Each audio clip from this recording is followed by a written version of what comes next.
ونصلی علی رسولہ الکریم اما بعد۔ میرے انتہائی واجب الاحترام بھائی دوست بزرگوں،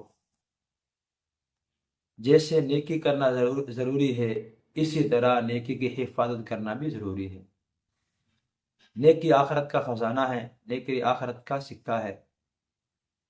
آپ نے دیکھا ہوگا دنیا والوں کو، جب دنیا والے مال کماتے ہیں اپنے مال کی حفاظت کرتے ہیں، اس کی حفاظت کی مختلف شکلیں اختیار کرتے ہیں۔ کوئی اسے اپنے گھر میں حفاظت سے رکھتا ہے، کوئی اس کو تالے کے اندر رکھتا ہے، کوئی الماری کے اندر رکھتا ہے، کوئی تجوری کے اندر رکھتا ہے۔ بہت سے ایسے ہوتے ہیں جن کے پاس بہت زیادہ مال ہوتا ہے، وہ اپنے مال کو بینک میں جمع کرا دیتے ہیں، اپنی کرنسی کی حفاظت کرتے ہیں۔ بھائیو، جیسے دنیا والے اپنے مال کی، اپنی کرنسی کی حفاظت کرتے ہیں، اسی طرح نیک بندے اپنی آخرت کی کرنسی کی، اپنی نیکیوں کی حفاظت کرتے ہیں۔ نیکی آخرت کا سکہ ہے، آخرت کا خزانہ ہے، اس کی بھی ہمیں دنیا کے مال سے کہیں زیادہ حفاظت کرنی چاہیے۔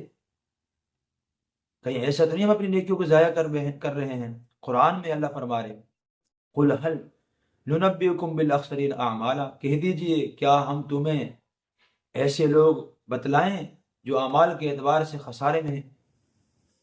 الذین ضل سعیہم فی الحیات الدنیا وهم یحسبون انہم یحسنون صنعا۔ اللہ وہ کون لوگ ہیں؟ فرمایا وہ لوگ جن کی دنیا کی زندگی میں، جن کی محنت، جن کی کوشش دنیا کے اندر رائے گا چلی گئی، دنیا میں ان کی محنت ضائع ہو گئی۔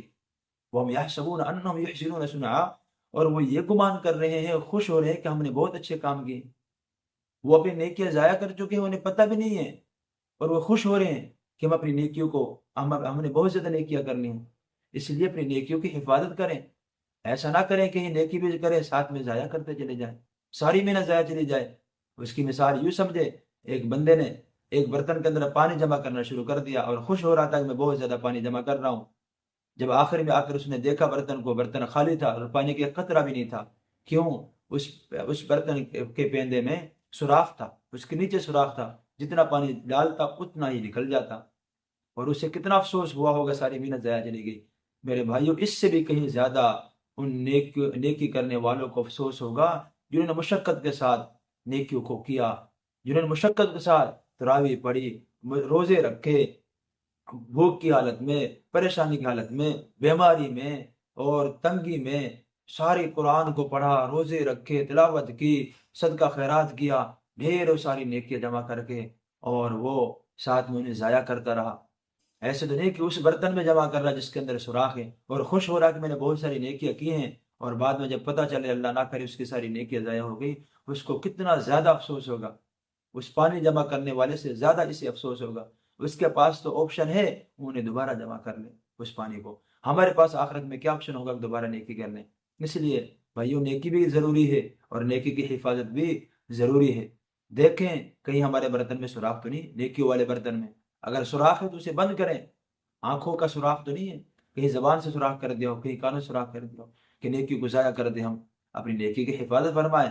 قرآن ان کے بارے میں کہتا ہے کہ تمہیں اگر دیکھنا ہے خسارے والے کون ہیں تو انہیں دیکھیں جن کی ساری کوشش ان کی دنیا کی زندگی میں ضائع ہو گئی۔ اور قرآن کی ایک اور آیت ہے، یا ایھا الذین آمنوا اطیعوا اللہ واطیعوا الرسول ولا تبطلوا اعمالکم، اے ایمان والو اللہ اور اللہ کے رسول کی اطاعت کرو، فرما برداری کرو، ولا تبطلوا اعمالکم، اور اپنے اعمال کو ضائع مت کرو۔ اللہ سے دعا ہے اللہ ہمارے اعمال کو ضائع ہونے سے بچائیں۔ جتنی ہمارے مسلمان بھائیوں نے اور تراویحوں کے ذریعے، روزہ رکھ کر، تلاوت کے ذریعے، ذکر اذکار کے ذریعے اور صدقہ خیرات کے ذریعے جو بھی نیکیاں رمضان میں جمع کی ہیں، اللہ تعالیٰ ان سب نیکیوں کی حفاظت کرنے کی توفیق نصیب فرمائے۔ وآخر دعوانا الحمدللہ رب العالمین۔